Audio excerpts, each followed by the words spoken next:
One day, news reached the Muslims that a large Quraysh trading caravan was returning from Syria, Quraysh caravan is near. led by Abu Sufyan. The caravan was carrying valuable goods.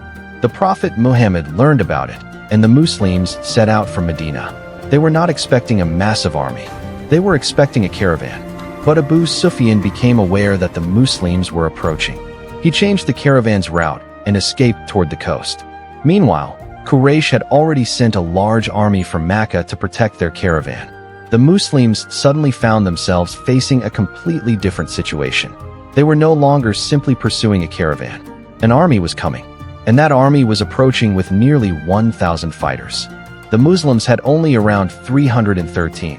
The two sides were heading toward a place called Badr, and what happened there would become one of the greatest turning points in early Islamic history. The Muslims reached Badr. The situation was serious. They were greatly outnumbered. The Prophet, peace be upon him, consulted his companions. The Muhajirun and Ansar expressed their willingness to stand with him. The Muslims prepared themselves.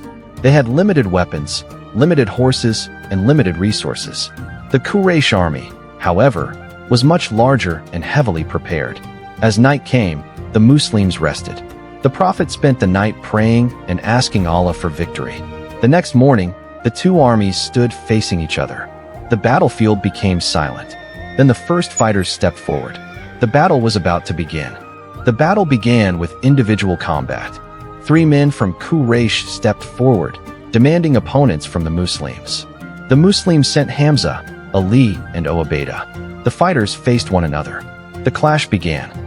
Hamza and Ali defeated their opponents. Ubaidah was seriously wounded, but the Muslims carried him back. The opening duel had ended. Then the battlefield erupted. The armies charged.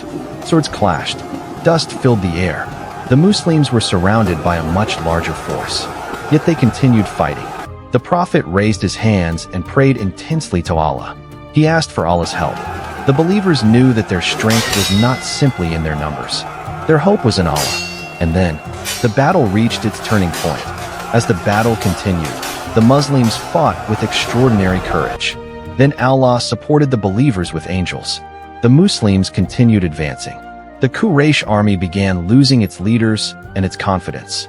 Among those who fell was Abu Jahl, one of the strongest enemies of the Prophet. The battle that had begun with the Muslims being heavily outnumbered was now turning against Quraysh. Their leaders were falling. Their soldiers began retreating.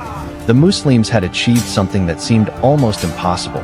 The army of Medina had defeated the much larger force from Mecca, but victory came with a cost. Some of the greatest companions had been martyred. The battlefield became a place of both victory and grief, and the Muslims now had to face the consequences of what had happened at Badr. Welcome back to Ummah Stories TV. Make sure to like and subscribe. Share your views in the comments below.